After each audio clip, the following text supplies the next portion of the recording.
following program was provided by an independent producer solely responsible for its content. The opinions expressed do not necessarily represent the views of this station, its staff, board of directors, or underwriters.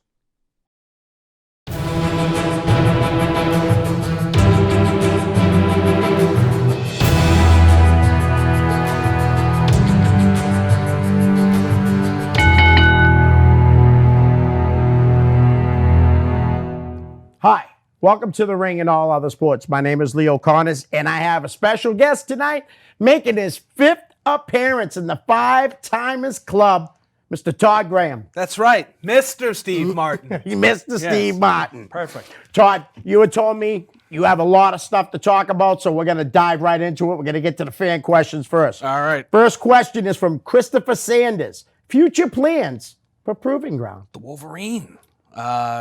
Independent legend, Wolverine. Oh, that's who that is? That's who that is. You used to tag team with Danger Boy Alfredo? That's right. Oh, wow. Yeah. Thanks, Chris. Good friends with him and his kid. Future plans for PG. More shows. Yeah. We're going to be running more in Peabody. Nice. Because, there's a wrestling audience in Peabody that's currently not being satiated. Right. So we're going to go handle that. And I'm trying to get something done with my old high school. Okay. With Salem High. I'd like to run a show there before I finish up. Nice. So yeah, as far as the future, I think we have a lot. We have a lot of ideas, and we have a lot of room to grow, and a lot of people that want to come along on the journey with us. So I think we're in a good spot, and all I got to do is get my head right, and we can keep moving forward. We'll talk about that later. All right. Nice.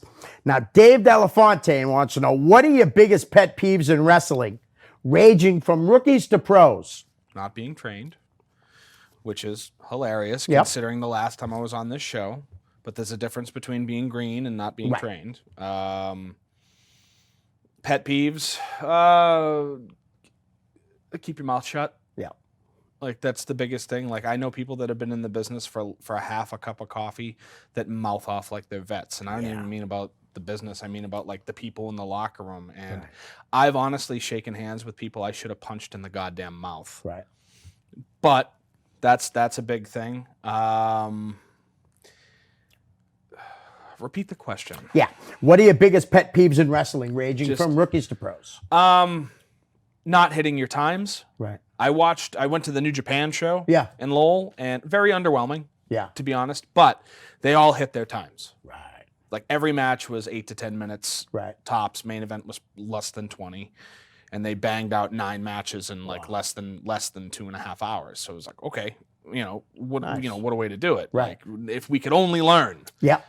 When somebody tells you in the locker room you're working 8 to 12 minutes or whatever it is, include your entrance in that. Right. So, so there's a couple of things. What about, real quick, like when you tell people, they don't tell you they're going to grab the mic? Was that a pet peeve too? Yeah, when you're on, like, as a talker myself, like, I understand that this is going to sound funny coming from me because I talk a lot. This is the 5th time on the show. Yeah. And we'll never get to the name game. Ever. No matter how many names are on the list, we'll never get to it because there's always a story. But I was at a show recently, and it was like every match, someone had something to say. Yeah. And I'm like, tell them who you are in the ring. Right. Tell that story there. Yeah, and also, if you're a new guy coming into a promotion, don't dress like the guy who's running the music. Right. I'm just saying. All right. Dennis Patrick Conway. Someone you thought had a lot of potential, but never came through with it. Dennis Patrick Conway. No, I'm kidding. I was going to say, that's one of your best friends. He's got time. The one name that, because I read that question when it was posted, the one name that immediately comes to mind is a kid by the name Joey Warner. Okay. He was one of my guys, like, before PG. Okay. And, like, I think, we went all the way back to he was one of my guys in the backyard. Yep. And one of those guys that didn't get any formal training. Right. But, he learned enough, and he ended up getting used on shows. And And when I first started PG, I looked at him as one of the top guys because, well, he was one of my friends. I could Right. trust him. Same thing with Tommy Corbin, for instance. Like, I could trust them because they'd been working with me forever. Right. And, I wasn't used to dealing with new people, which is something I've had to grow into over Yep. the course of the last several years. Right. In fact, I am more likely to use you on my show if you didn't work with me before. Because if you did work with me before, I already know what you're capable of. Next, somebody else. But he had the look. He was in great shape. Right.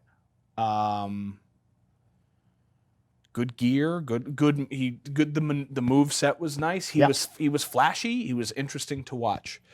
He didn't have the talking, which was okay because not everybody does. But when the door got kicked open and more talent kept walking through it, and the level of quality just kept going like this, he felt like he was still down here, and it intimidated him enough to quit. Oh, wow. So we rather than, like, the one lesson that the one thing I would tell people just getting into the business is everybody's better than you. And everybody who you wrestle that is better than you will make you better. Right. He saw it as, look at all these guys that are better than me. I can't keep up. I got to go. It's too bad. And then he got married, and, and with the marriage, she already had a couple kids. Yep. So he became dad real quick, and he's living a happy life. Good. Trust me, wrestling is the most toxic business that there is. Right. And I learned that every single day. And but he survived, and that's what really matters. So wherever you are, his real name is Dustin. Wherever you are, Dustin, I'm proud of you, and I'm glad I got the time that I did. Nice. So. All right, Matthew McGee, Freight Train. Great train. In a perfect world with your injuries fully healed, will you continue to wrestle after this year? Well, we might as well talk about it now. Yeah, definitely. We'll spend a few minutes on it. So I wanted to do this with you, right? Yeah. So thank you for having me on the show. No problem. My I can't pleasure. feel this. Really? I can't feel you touching my hand. Whoa. I have. We're still trying to figure out the severity of everything. Okay. I thought that I had torn something in my shoulder. Okay. Because I had hurt my right shoulder in my match with Brian Malonis back last July. Not this like a year and change ago. Right. I gave him a Saito suplex, landed on my arm, he tweaked it. Right. He's a big guy. Oh, yeah. In fact, I remember him afterwards going, "Yeah, my back kind of hurts," and I'm like, "Yeah, I think he landed on my arm." Oh, did I just Sorry, lose on the other side. Did I just Sorry, lose you're the good. audio? Just put it All right back behind you. That's all good. Magic of editing. And I always thought it was just I thought it was just going to be like a shoulder injury. Like maybe I tore something. It'll heal up if I just don't do a lot. And it got progressively worse. Right. And then it started keeping me up. And so, I'm like every other guy. Like, all right, so are you a car guy at all? Not really, but. Me neither. Yeah. But the joke that I always heard was, I was driving my car and I heard a noise. And I assessed the noise for 13 weeks. Right. You know what I mean? Yeah, I was just like, I felt a pain in my arm. And because I'm a wrestler and things heal up over time, I assessed the pain for a year and a half. Wow. And I just figured, I must have got myself really good this time. Right. Went to my doctor to initially take a look at the injury and found out that he's like, you may have broken your neck. Wow. Thankfully, I went and got the x-rays. I didn't break my neck. Right. No breaks in my shoulder, nothing like that, nothing crazy. And I was like, okay, but now what? Yeah. Because when I was diagnosed as a diabetic, because I'm a type 2 diabetic, yep. When I was diagnosed as a diabetic, it was the most relieving thing that ever happened to me in my life. Because for years, same thing with the bald thing. Right. Like I had long hair my whole life, and I was always afraid of losing my hair. And like the widow's peak got a little further back, it got a little soft up top. And one day, Adam Nessel was like, "You should just shave it off." Right. And I shaved it off, and I was like, after that, I kept shaving it off, and I was just like, "Well, I'm not scared of losing it anymore." Right. Well, some people can't pull it off. Honestly, you look good. I with have the an bald head. You're egg-shaped lucky. head, but it looks it good. works. Yeah, absolutely. But the same thing with the diabetes is like my dad had diabetes Yeah. and lung cancer, and that's what inevitably killed him. And I spent my whole life worrying that one day, because it was genetic, that I was going to get diabetes. And one day I randomly got a rash. Right. And I went to the doctor because it was weird. It was weird rash for me. I'd never experienced anything like this. Went to the doctor. They did a bunch of tests, and and I wound up in the ER. Wow. Just because it was late. Okay. And I didn't have my primary care doctor didn't take my insurance at the time. So I'm sitting in the ER, and they're literally giving me fluids because like, well, at the very least you're dehydrated. Right. And I wasn't drinking enough water. Yeah. You know what I mean? I had just gotten over being sick, and I had I just was insatiably thirsty. Right. And so it was like literally everything in the house: orange juice, apple juice, soda, not Yep. diet soda, just everything, anything but water. Right. Okay. Wind up, and my mother was with me, and the doctor walks back in, and my mother's like, she's trying to rationalize what could be going on in her head, and she's like, well, it could be this, could be this. What if it's this? And the doctor's like, no, your son's a diabetic. Right. Just like that, he knew. Just like that. Wow. No bedside manner. Right. No warning. No Right. nothing. Just like, your son's a diabetic. And in that moment, I literally went, okay. Because it happened. I'm not scared of it I'm not scared of it happening anymore. It happened. But it's something that you can control if you stay on top of it. It is. My doctor You actually know? said my A1C was 11.5. Okay. A normal non-diabetic is 5.5. Yeah. And he said, we'll check your blood again in 3 months, and we'll see. It'll probably come down to like 10 or maybe 9.5.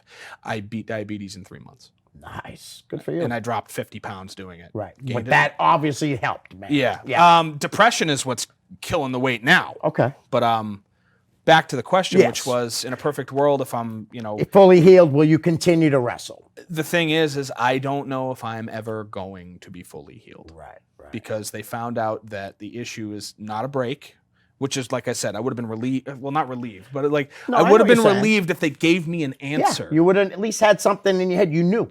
like you would know. At least if I knew what the problem was, I could work on it. Right. And that's how I do everything. Right. It's like, tell me what the problem is, I'll work on it. It's how I've been so successful on the level that I'm at. And we found out that the issue is not in my shoulder. The issue is in my neck. Okay. It's between what did they say, C2 and C5. Okay. And right now we don't know if it's temporary or permanent nerve damage. Okay. So there's a possibility that one day, and I had planned on leaving wrestling anyway, Right. to focus on the behind, Yeah. because I feel like On your company. I feel like that's where I'd be better suited right Right. now. But there's a possibility that one day this stops happening. Right. And I lose wrestling, I lose music, Right. and 'Cause I know how much you love the music too. it's what these two things keep me alive. Right. Leo. I understand. So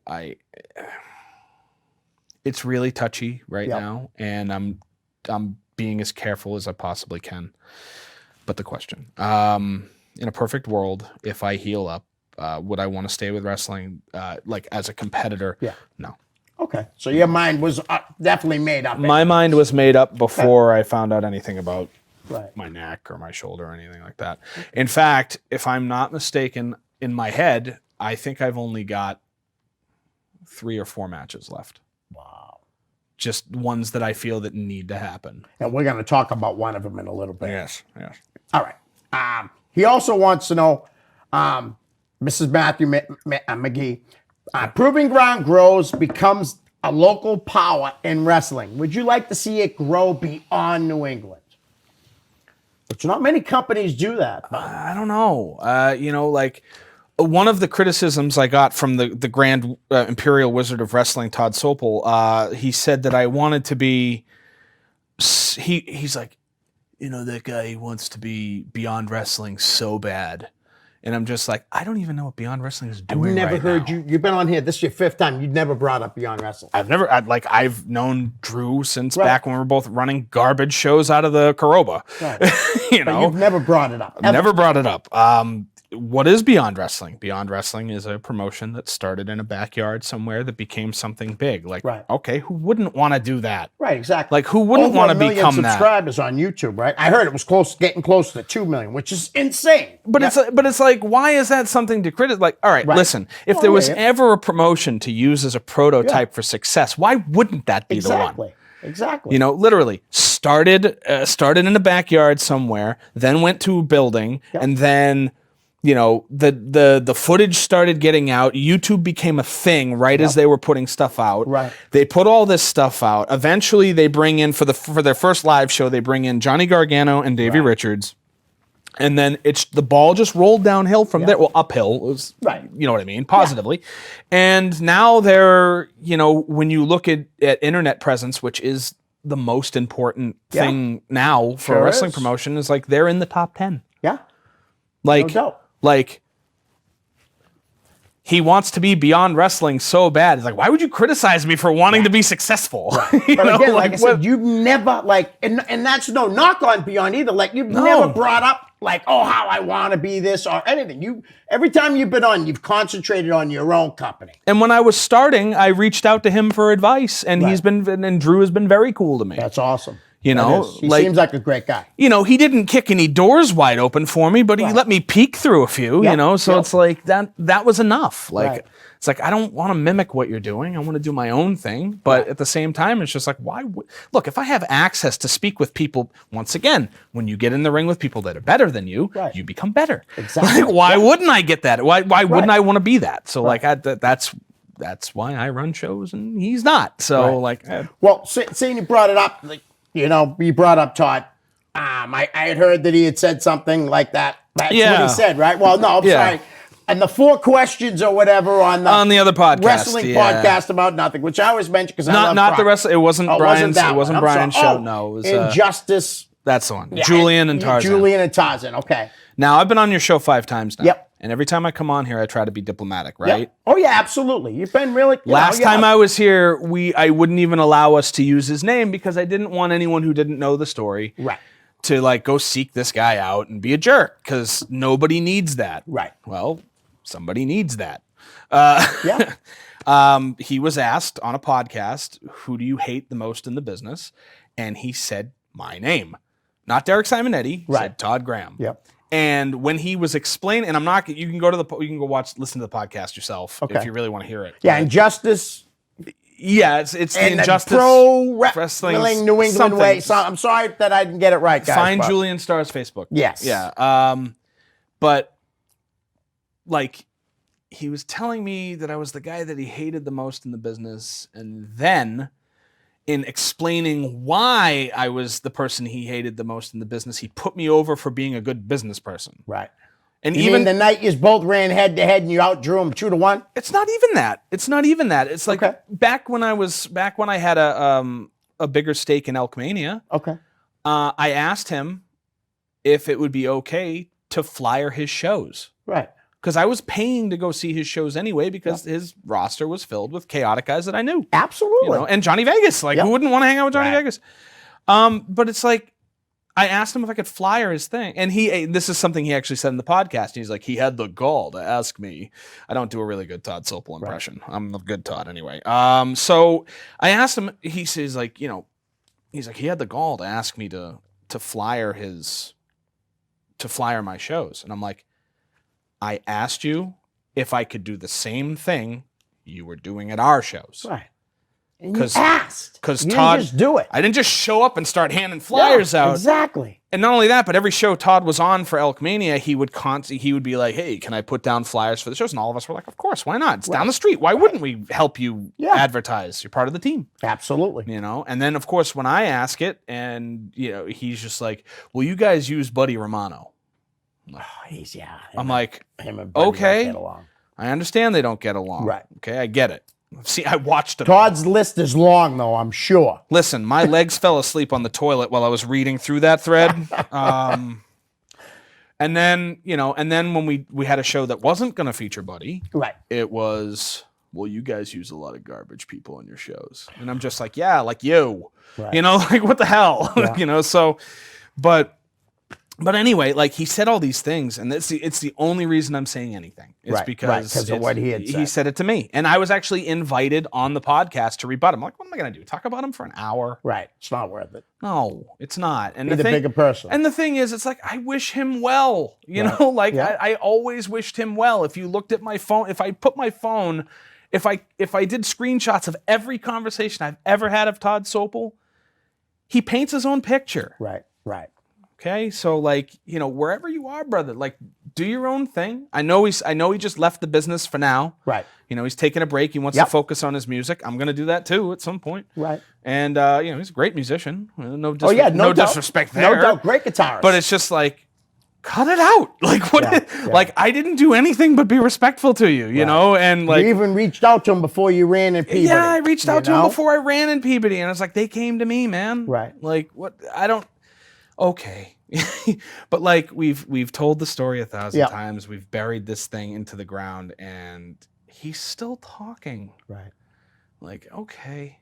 Like, listen, I know you can't make everybody happy, and trust me, all of them have been in my life for the last month. Yep. But you know, like there has to come a time where it's just like, dude, when are you gonna stop? Right. So when are you gonna stop? Yeah. Just stop. You know? Well, I got to say, I've heard a lot of people talk badly about him, and this is the last we're bringing up. I've honestly, never heard anybody say that Todd Graham's an ass. Nobody. Oh, well, I mean, no, I'm sure there are people out there that might say it. Oh, we know Todd would. There's at least one today. Right, but honestly though, I've never heard that about you. So, and I like the way you went about how you asked them.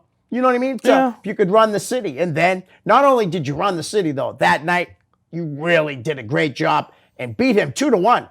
And we went back for level 5, and on a holiday weekend that we were really worried about, we still did about 150, 160 people. Nice. Good for you, man. Seriously. You're a hard-working guy. To be honest with you, before we move to the next question, is like, the Todd Graham who sits in this chair right now is not the same one that existed 10 years ago. Okay. I'm not done changing. Right. As a person, as a business person, as a human, I'm not done changing. And you know, there are people who actually have said, you know, my ex-girlfriend said this to me at dinner the other night. She said, and it wasn't directed at me. It was just like an offhanded comment. We were talking about something, and she said, people are the people they're going to be forever by the time they hit the age of 30. Which is fair. If they're talking like chemically, like your brain stops growing or whatever it is, right? And I don't disagree, but I also don't agree. Right. Because there's going to be a lot of me that stays the same at 34, 35, 36, 37, because I'm 33 now. Yep. But I'm proud of myself that at 20 years old, I look back at 18 and I said, that guy was stupid. Right. At 25, I looked back at 20 and I said, that guy was stupid. Right. At 30, I look back at 25, I say, that guy is stupid. And at 33 years old, I look back at 30 and go, that guy almost married the wrong person. That guy was stupid. Okay? I'm not done changing. Right. I love the fact that every year that goes by in my life, I can look back at least 2, 3, sometimes 5, and go, I'm not where I want to be, but I'm far and away from where I was. Right. And the reason why people today maybe don't say negative things, besides a handful of people, is because it was something I did so prevalently 10 years ago. Okay. I was a heat magnet. Hell, I've been telling people all week since you mentioned, hey, can you come on the show? I'm like, nobody will be spared. Right. Because I haven't been in a good headspace. Okay. And I was afraid to come here today. Because I was worried that I was going to say something that would negatively affect me or the Proving Ground or RWA, because I'm their booker as well. Right. And I don't want to be him anymore. Yeah. I liked being happy and positive. Right. But people can change like that, because honestly, when my special needs stepdaughter came into my life, I calmed down. She literally changed my life. Yeah. You know? So I don't care how old you are, you can always change. You can always evolve. You can get smarter, you know? And good for you though, I love it when you come on that you're honest. You know what I mean? And not every, I mean, yeah, the guests are honest, but like you go a little further than other guests. I you know? overshare. But that's all right. That part of my therapy, I recently stopped sharing how I was feeling on Facebook so people would stop taking advantage of me Right. when I was down. So, yeah. Next question. All right. Jason Chatfield, how long have you been in the wrestling business for, from the starting point till now? Thanks, Jason. I mean, 2006 was my first match. Okay. I started training for the first time in 2004, but I wasn't there long. Right. You had said that before. Yeah.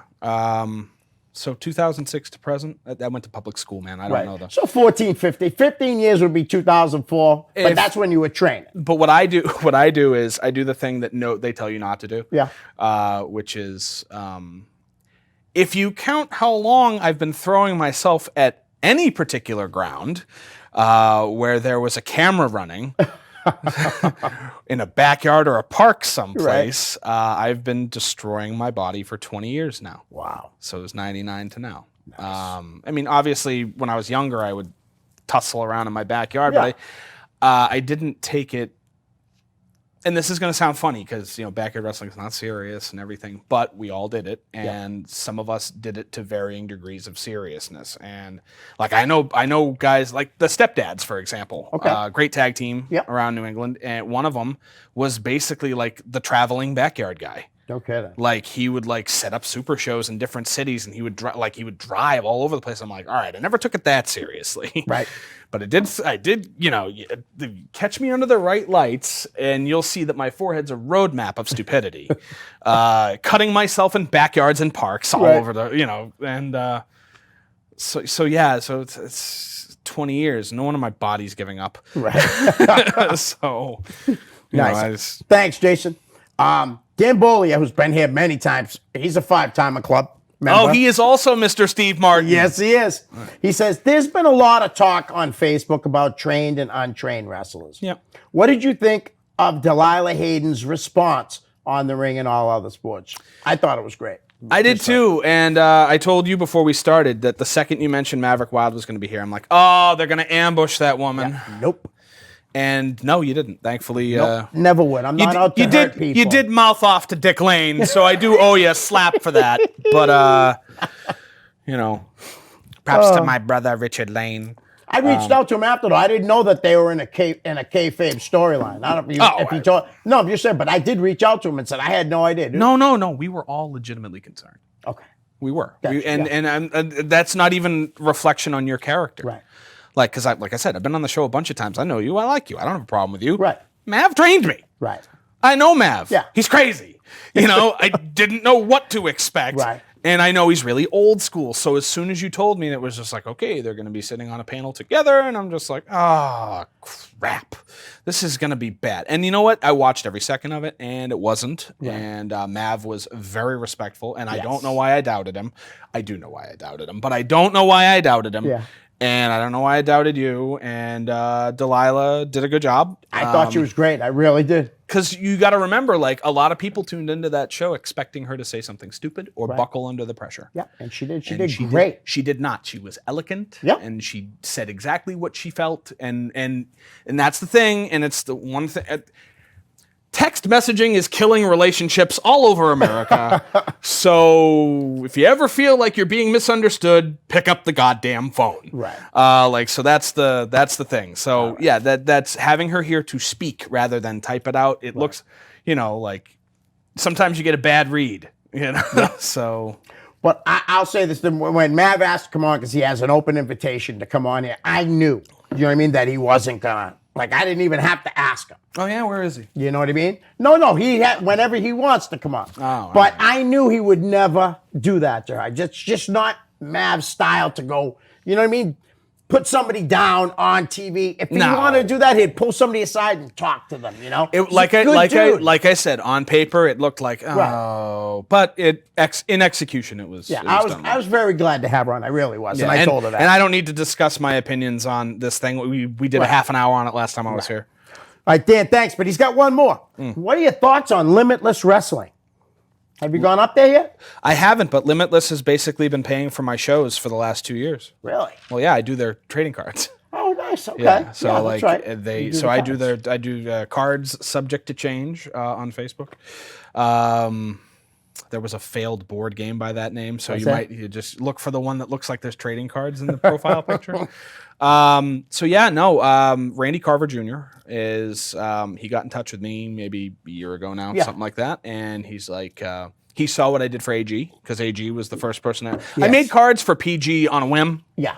And then AG saw him and he's like, I'd really like to do them like the old WCW cards. So I did those. And then he was like, yeah, I showed your stuff to Randy Carver and he's really interested. Nice. And now it's literally like, I'm not going to go into the numbers or anything like that. If I can steal one from Bischoff, not going to go into the numbers, but I haven't spent a single personal dime on PG since level 1, which was last May. That's awesome. Not this last May, the one before it. Right. So I'm paying for wrestling with wrestling, which is Yeah. the way to go. Yeah. Not all my shows make money, but I don't lose anything. Right. You know, right. it's all money that I've made with PG. So Nice. And he is doing a great job up there. Oh, man. yeah. Great job. Let's talk about this. We will find a little bit of time for the name game. Okay. we only got 26 minutes I know. left. Listen, on October 20th is your next Proving Ground event. Yes. It's at the Chop Shop Part 2. Yes. At 225 Conant Yeah. Street, Pawtucket, Rhode Island, featuring all the stars of Proving Ground and some up-and-comers from all around New England. Yes. At Proving Ground Level 5, chaos ruled the ring, and a lot of things got out of control. Yeah, I got kicked out of the building early. So Really? I didn't get a chance to do anything about it. Okay. I think, I came out with the rest of the Dick Busters in the second segment of the show, and by then Corinne had already served me with papers and booted me out of the building. Wow. Now I found my way back at the end, but the problem is not only am I a member of the Dick Busters, not only am I a professional wrestler, I'm also in charge of this band of miscreants, and and they earned that title at level 5. I don't think there was one match that went by that didn't have some sort of controversy. Really? But the biggest one Was the main event. And real quick, that was Derek Conway versus Mike Montero. Yes, everybody's fit. The black sheep of New England wrestling, Derek Conway. Yeah. And the ace. Nice guy, too. He's a very nice guy. He is. He's very misunderstood. Yep, I like him. And nobody really gives him any respect. And on that list of people who don't give him any respect is the ace, Mike Montero. And it's because Derek mouths off. Okay. But on this particular night, the tape is irrefutable. Right. Who was the champ going in? Mike Montero. Okay, thank you. Mike Montero's been the champion since March. And, Derek Conway, we have a rule where if you have a 3-match win streak, you earn yourself a shot at the championship. That's cool. He got it. He challenged, and Montero accepted, and they went and had a barn burner of a match in Peabody. The problem is, and this is an issue that I haven't been able to. I wanted to address it shortly after the show, but unfortunately, life got in the way. So I'm going to address it tonight. Excellent. And that is exclusive right here. Yes. The tape is very damning. Okay. Arguably, Derek Conway should be the Proving Ground champion. He had locked Montero in some kind of a triangle choke of a hold. And Montero stacked him up on his shoulders. The referee started counting, but what the referee did not see, senior official referee Craig Collier did not see Mike Montero tapping out at 2.5. And I've been struggling. Once again, if I was there and I could have made a call on the field to restart the match or decide the other way, something could have happened. Yeah. But I wasn't there. Right. And I was forced in the afterglow to figure out what the hell had happened. And like I said, the video is very damning. Yeah. It is very clear that Mike Montero tapped out at 2.5, but the referee didn't see it. Yeah. And counted the 3 count. And he counted the 3 count in front of everybody. And you know what? Half the crowd didn't see it, half the crowd did. And I had to come to a really tough decision. And There is no instant replay rule. Right. And now, not only was it controversial, but it sounds like it was chaotic. No pun intended to the wrestling company, course. but confusing Yes. to the fans. So the official, right here on wrestling and all other Yeah, sports, the ring and all others. the ring and all other sports, I will formally announce that Mike Montero is still the Proving Ground heavyweight champion. The referee's decision on the field is going to have to stand. But I would be a terrible person in charge not to immediately allow Derek Conway an opportunity to win it the way he won it at level 5. Right. So on October 20th, I'm announcing it here. Nice. Mike Montero will be taking on Derek Conway for the Proving Ground Championship one more time. Okay. And we're going to find out once and for all who the actual champion is. Right. No nonsense. So that's what we're going to do. That's the decision I made. Yeah. Referees, unfortunately, the referee made an error. It happens. But his call on the field is going to stay, and we're just going to redo the match again. Nice. So now I have a few more questions from Proving Ground Level 5. Why did, you had said that these questions will be answered on October 20th. Maybe you can give us some answers, not like what you feel about this.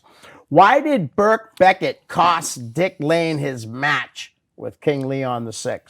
I'm trying to figure out what Burke Beckett is doing at all. Okay. He's my little brother, but I feel like I haven't talked to him in like 3 years. Really? Like there's just something wrong. Okay. And he dropped me at the Yankee homecoming. He dropped Dick at level 5. Right.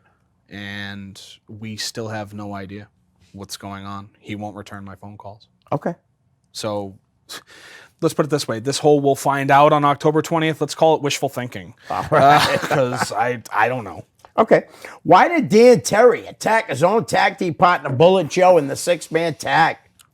Sounded to me like more confusion. Jealousy. Oh, okay. That's my one guess, but I haven't heard from. But yet again, these questions will be answered on October 20th. Right. I believe if I'm trying to get the ink on the paper now to get Bullet Joe in the ring with Dan Terry. Nice. That would be the plan. Nice. And the last one you just talked about it. Does Derek Conway deserve to be the? But maybe you're gonna give him another rematch. That's all. All right. We'll give him another shot. Okay. Can you tell me about how proud you are about the Proving Ground roster? Greatest bunch of people I've ever had the chance to work with. Nice. And now that we're going into like the 4th or 5th year, something like that, started in 2015. Nice. In a matter of speaking. Once we kicked the door open, the best people that could ever walked through it. Right. And not only that, but like a lot of people, like, the Todd Sopels of the world that will look at us and go, it's nothing, they're garbage, are people who never walked through the door to experience what we do. Like, for instance, Christian Casanova did level 4 with us against Chris Venom. Nice. We've already signed him. He'll be back. Wow. That must have been a hell of a match. It was. And if things go the way that I think they might, we have a hell of a match for December. Nice. Lined And up. you just had it at Proving Ground Level 5, Brian Malonis. Yeah, that was the match of the night. Brian Malonis and Kevin Giles. Nice. It was not supposed to be a street fight, but it became a street fight, and it was all over the place. Brian was on pay-per-view the other night. Ring of Honor. Yeah. It was really cool to see him. All right. I'm going to skip that because we're going to go to the name game, and these names will probably come out. 18 minutes left. All right. How about we'll start right off the bat with one of your Dick Buster partners, Dick Lane. Insane Dick Lane. When I heard of him and when I saw him work, I didn't know what I was going to do with him. Okay. Because when PG started, I was trying to present it as like a sports product. Right. Like I wanted you to watch our show and think, it's like, oh, what is this, ESPN? Is this, what is this? Is this Nesson? Is this what other sports channels there are? CSN, can we say that? Anyway, so, like I saw him and I was pacing back and forth at my real job going, we're a sports product. and he is a Jedi. How do we make this work? And in my head, I was just like, what if all of his magic was circumstantial? And then after a little while, it was just like, screw it, he's a wizard. Like, Yeah. forget it. Wizards and freak shows and yeah. Once Dick Lane happened, it was just like, all right, well, I guess we can do whatever we want now. It doesn't matter.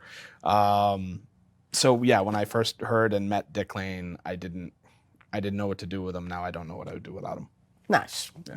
All right. Tony Spencer. Well, back when he was training with Vern Gagne, Yes. I remember Tony Spencer. You're all welcome for Tony Spencer. Adam Nessel and I take dual responsibility for unleashing that plague into New Hampshire wrestling. Did you notice there's no wrestling in New Hampshire anymore? Yeah, you're welcome. No, Tony and I met like 2005, right? And we've been close ever since. Nice. Okay. How about Sean Leader, another Dick Buster? Yes, he is the Dick in the Dick Busters. Okay. The biggest one, for you sure. You would think Dick would have been the biggest Dick just because of the name. Well, I haven't seen his yet. You got to understand. When we opened up the Dick Busters Facebook page, the first thing we posted was 101 Sean Leader big dick jokes. Can I say that on this show? Yeah, it's good. Okay. You're good. And speaking as someone who's seen it in person. Anyway, Sean Leader, once again, irreplaceable. Nice. Yeah. Okay. And the last member of the Dick Busters, Derek Conway. He's not a Dick Buster, Leo. Do your homework. Who's the other one then? Oh, Tom's going to be very upset. All right, Tom Billington. Sorry, Tom. Apparently the least respected member of the Dick Busters is also irreplaceable. Yeah. He's just one of those guys where he's, if you look up reliable in the dictionary, you won't see his picture because obviously you don't even know him. So right. but anyway, sorry, Tom. But anyway, no, he's a Swiss Army knife for me. So yeah, no, he was. It was one of those things where I told people that he was going to be the fourth pick, and a lot of people came to me and they said, "Well, I don't know if that's going to work." And let me tell you something that's worked every day since he came out. Nice. Because you want to know why it worked? Because he made it work. He's so goddamn good. Nice. So he's dealing with an injury right now, and we might not see him for a bit, but who knows? Right. Apologize to you, Tom. I'm very sorry. How about Stiff Mike? Like him a lot. Stiff and I had I knew of him for years as Apocalypse, and I had heard all the horror stories, and then I met him and I was just like, I want to work with this guy. And then I did, and then I was just like, I don't want to work here anymore. No, we had a small little feud for APW, and yeah, it was a good time. All right, we're gonna stick with the APW for a few minutes. Sure. Joe Moakley, Chameleon. Okay. If you're in a room and you're talking about other people, he'll blend right in. Right. He's very good like that. Never really had a problem with Joe. All right. As far as I know, anyway. How about Michael Morse? Green. I think this is only his first year in the business. Right. And running the business, of course. Yeah. Because he's not a wrestler, but he's really smart. He's he's got a business degree and all that, I believe. And I recently parted ways with APW. Okay. And we won't get into that here. All right. But we Michael has always been pretty cordial, and I think that with time he will, like I said, green. That's what happens when you first start out running these things. And I'm I don't have a business degree or anything like that, but I've been around the business a very, very, very long time. Right. And nobody ever knows that, which is hilarious. I remember I was talking with Sonny, and Sonny was telling a story from the old days, and I was just like, and then this happened, and he was like, how do you know that? It's like, I was there. Just because nobody noticed me until 2015 doesn't mean I wasn't there. Right. But no, he's got a good head on his shoulders. I think the one bit of advice that I would give, not that I'm in any position to be giving anybody advice, but I think the one bit of advice that I would give is don't expand so fast. Right. Because everybody who has come before him or not just him, but like wrestling promotions Yeah. in general, everybody that's come before that has tried to expand Right. quickly, Like hot shot in the promotion. yes, they have failed. Right. And I want better for him, and I want better for APW and everybody in that locker room. That's awesome. So, All right. How about we brought him up a little bit already. The big guy, Kevin Giles. Kevin Giles, brother. He's one of the very few people I can talk about anything with. Nice. And despite some of the matches that we've had, that like he kicked me in the face once in an outdoor show, like real hard, and it bruised my face, and I got half the Adidas logo on my face, and then I wound up going down and searing it in on the vinyl mat that was out in the sun. So I walked around with that. I looked like Tyson for a little while, Right. Without the good reputation. But no, brother, like I don't. Once again, I'm one of those guys that's completely indispensable to me. I don't know what I would do without him. Nice. How about DTF, Dan Terry? Well, they don't call him that no more. Really? No, He gave that up? He did. I liked it. It was funny, but in the words of in the paraphrased words of my brother Dick Lane, funny doesn't always make money, brother. That's true. Actually, Dick's never said that. He thinks funny makes money, and that's why he makes money being funny. But Dan Terry had an experience, had an opportunity, and learned a lot about what certain promotions are looking for. Right. And he decided to change up what he was doing. And I think it's been successful so far. The American Hammer thing that he's doing. Yep. And, I'm ruining NCW's story because we're working together in NCW. But I like Dan Terry a lot, and I think he's got a really strong head on his shoulders. And I think if he keeps doing what he's doing, and keeps progressing in the direction that he thinks he needs to go in, if he commits to it, which he has, then it will be. He'll be big if he allows himself to be. He's his own worst enemy. Right. Just like me, just like a handful of other people that I can't think of names at the moment. But you ever been in all right.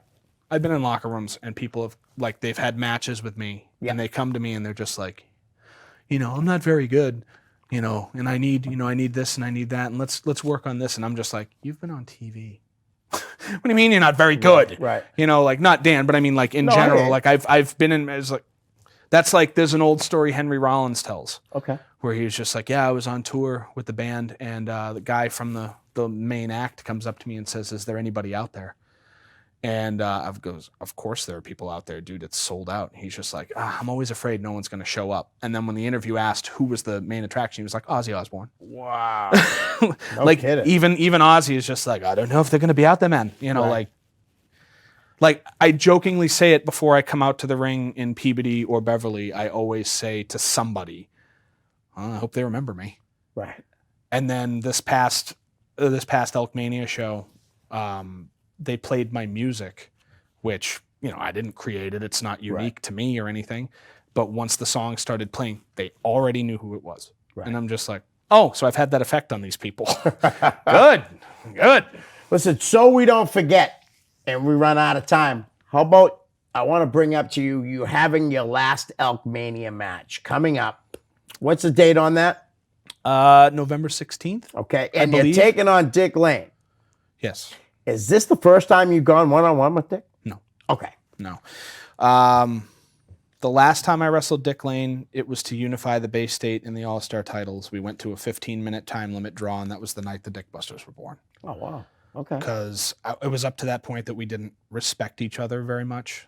I did not respect the nonsense. Okay. And he didn't respect the serious. Right. And we beat the piss out of each other for 15 minutes. And when I made the challenge to him the other night at Elkmania, he was very surprised because I didn't tell him I was going to do it. I also didn't tell him or the people in charge at Elkmania that I was leaving. Right. But the injury mixed with a few other things made my decision for me. Right. Okay. To anybody that's listening, if you didn't get the message that night, please know this. I'm really hurt. physically. But I'm just going to say this anyway. No matter what banner hangs in that building, no matter which 3 letters represents the promotion that is in that building. Am I allowed to swear on this show? Yeah, we can bleep it out for the TV, Papa. You were live, yeah. Go ahead. Okay. That is and always will be my fucking house. So treat it right. And that's all I'm going to say about it. Nice. But yeah, so yeah, it'll be my last night. And I wanted to, like, I walked out to the smallest crowd Elkmania's ever had, and I was really disappointed. Right. And not in any one particular person, Yeah. but I was just like, man, 7 years ago, 7 years ago, we would have expected this. Right. And then 3 or 4 years in, like when I won the Bay State title, which meant the world to me,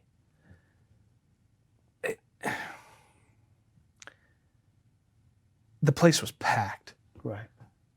And then something happened, and I don't know what exactly, but the number just kept going down. And it's not like there aren't fans that like wrestling. I only went one town over, and 200 people the first show, 160 the next, whatever. So I'm like, I'm trying to figure it out, and I'm just like, how can we sell this building out again? And I'm just like, I mean, the last time it was really sold out was when it was me and Jack Kruger. Right. Because we built it up for years, and I was just like, we need to give them a match that they'd be willing to pay to see, and why not give them the match that they didn't think they'd ever see, because Dick and I are friends. Right. It's literally one of my best friends, like on the shoot, brother. Right. Like, I love that guy. So we agreed, and I think we'll do well that night. Nice. And I think we'll give that audience something special to remember. Okay. And it's a shame that wasn't a big crowd that night, because I mean they do all those shows for charity. Yes. It was for an animal shelter, and I think I don't know the specific numbers. Yeah. Ryan and Atlee can correct me later, but it felt like there was maybe 100 and change, right, or less.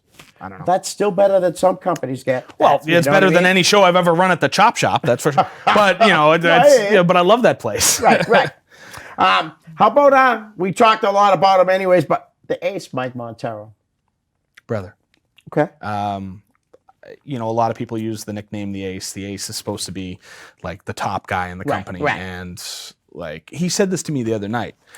He might have been drunk, but he said this to me the other night. He's like, he pointed at me and he was just like, this guy, me. It's like, this guy didn't know me from a hole in the wall. He just was commentating on my matches for NCW, because that's when I first really saw him live, back when he was breaking away from being a tag team guy.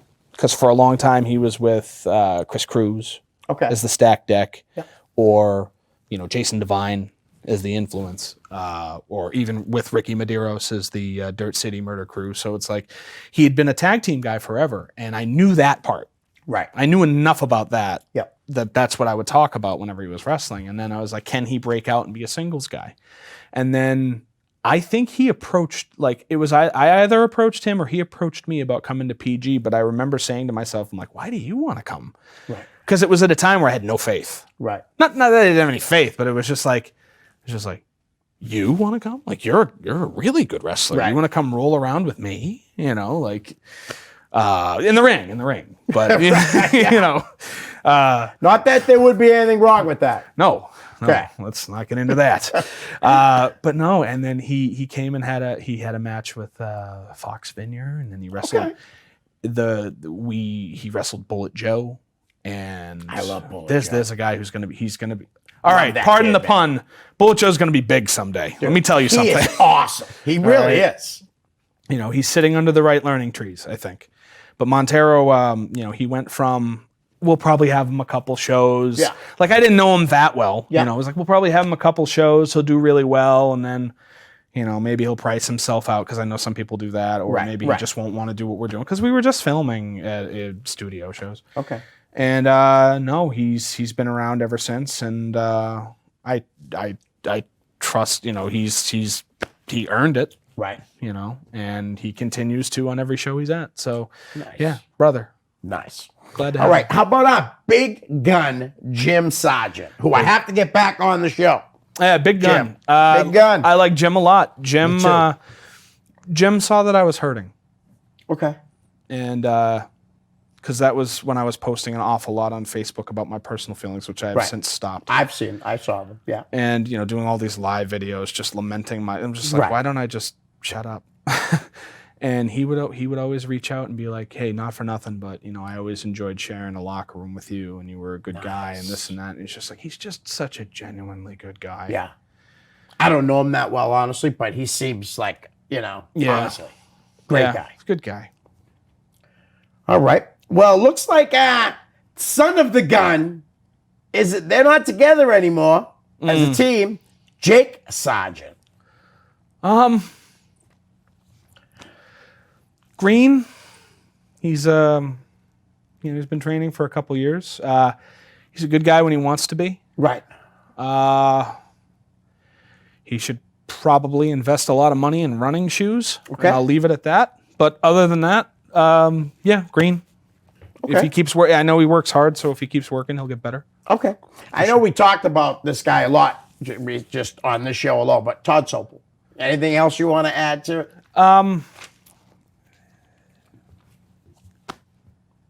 No, not really. I mean, Okay, like I said, it's like how many times can you wish somebody the best while they're spitting in your face? Right. And he's not the only one. Right. But how often can you reach your hand out to somebody who you should be knocking out cold? Right. And I would never do that. It's just not in my nature. I'm not a violent guy. I don't like it. It's hilarious as a wrestler. It's like, I don't believe in violence. Anyway, come see my fighting show. No, I don't really have anything else to say about him. I just whatever he does next, I hope he does it well, but I hope he does it away from me. Okay. That's all I'm asking. That's great. How about Freight Train? Good guy. Good guy. Good All guy. right. Watched him wrestle Sabu for about 2 seconds before a tag team came in and made it a tag team tables match. It's nice meeting Sabu. He's a cool guy. He was really cool. Yeah. That's the show Delilah ran, quiet. correct? Yes. All right. Yeah. Listen, why don't you, we got 45 seconds. Why don't you plug your show again? All right, let's plug a bunch of things in Yes. 45 seconds. Where's the camera? Am I on this one? That one. All right. Number one. So, this weekend, Yeah. RWA, Okay. Devil's Night, Sunday, afternoon show. Get your tickets now. Proving Ground Level 6, October 20th. Yes. I will be performing music with my partner Kenny Nessel at the Topsfield Fair the Thursday the 10th. And we'll be in Salem, Massachusetts for Haunted Happenings on the 12th, I believe. Okay. Elkmania. Yes. Elkmania. I'm not going to forget Elkmania, Atlee, I promise. Elkmania, November 16th. I believe that's a Saturday. Okay. If it's not a Saturday, it's the 18th. Anyway, come see me and Dick Lane sell the place out. 3, 2, 1. Thanks for coming on, Todd. Peace.